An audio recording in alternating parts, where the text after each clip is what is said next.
Phil Walter, Chief North Baltimore EMS. We're here today to talk about the proposed tax increase on the May 3rd ballot, and I'm asking folks to come in and vote for that. And I'm going to give you a little brief history of North Baltimore.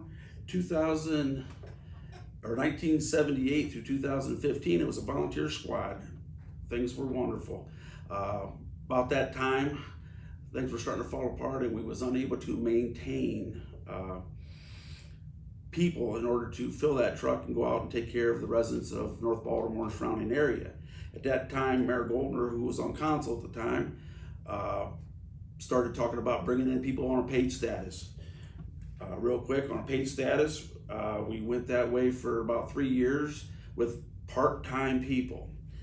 During the part-time people, it was still hard to maintain coverage, because what we were dealing with is something that was about that much better than volunteers. The people we had working here were all full-time medics and EMTs in other cities. Therefore, we were getting their available time. So people having their days off would come work at our place, our department. Well, you don't want to give up all your days off, so therefore we were still running short on personnel. So in 2020, council blessed us with the opportunity to put on 3 full-time medics, and that's a 2-part benefit there. One, by having full-time medics on, they're on 24/48. That means that every day there's a medic here.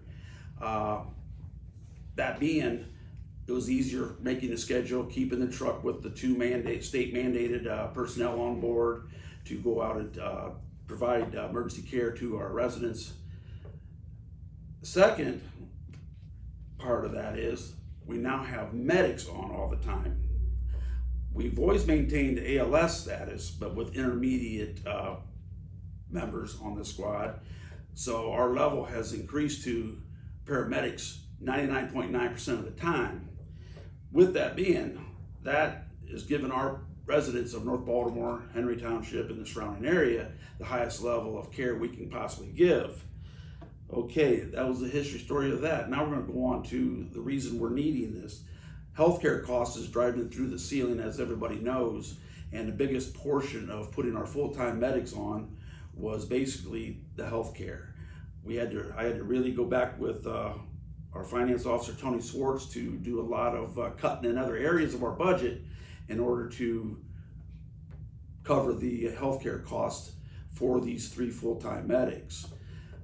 So this here levy will definitely help us. Our portion of what comes in from this will definitely help with the health care portion of the having these medics on.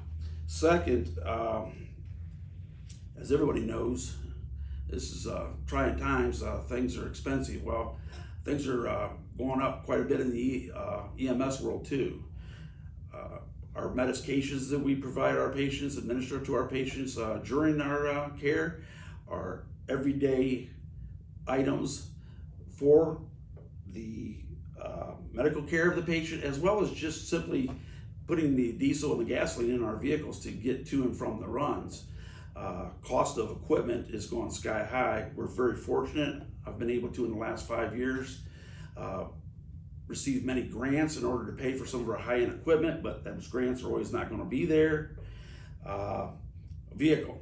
Just recently, we had one of our old vehicles that was on its last leg anyhow, finally just die on us. We lost a motor in one of our ambulances. I was able to talk with council, and they blessed me again with the go-ahead to seek pricing. That's when I found out the big shock. $225,000 to $250,000 for an ambulance in this day and age.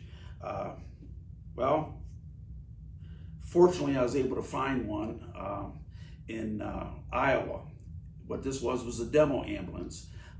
It was a completely refurbished ambulance with a new truck underneath it, and I was able to pick that up for $119,000. The reason I bring that point up is not only to show the cost of the ambulances and the equipment that we have nowadays, it's also to show you that we as North Baltimore searched high and low. We went out, we found an ambulance for $119,000 that has fully able to do everything we need to do and save the residents of North Baltimore quite a bit of money.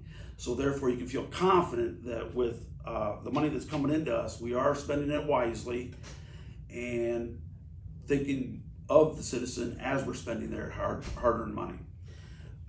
So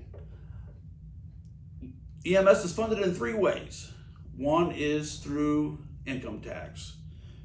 2 is through a contract that we have with Henry Township to provide emergency care for their people, residents of their area. The 3rd one is our billing.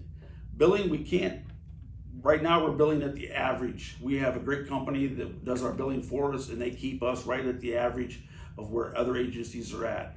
We don't want to go higher, and that'll hurt the resident. We don't want to go lower, that'll hurt us. So this additional funds that will be coming into us, our portion of this income tax, will hopefully be able to help us cover the rising cost of insurance for our personnel. It'll help us to be able to have a little bit more in our budget so we can put in money into an account.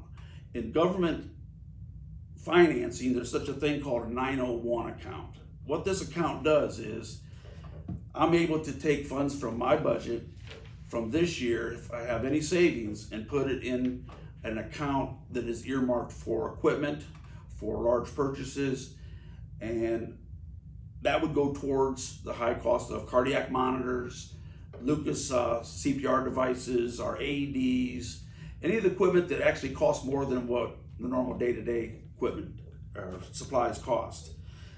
By doing this, we won't have to come back to you, hopefully, or never, I'm hoping, when something like cardiac monitor or something would die and we have to update. Those are like $35,000 a piece on those. By having the extra income to put into this 901 account, we could save up and be able to be ready for future changes, future breakdowns, and just things that we don't want to see go wrong. So long story short, by passing this here levy, you're going to help our EMS, help you, and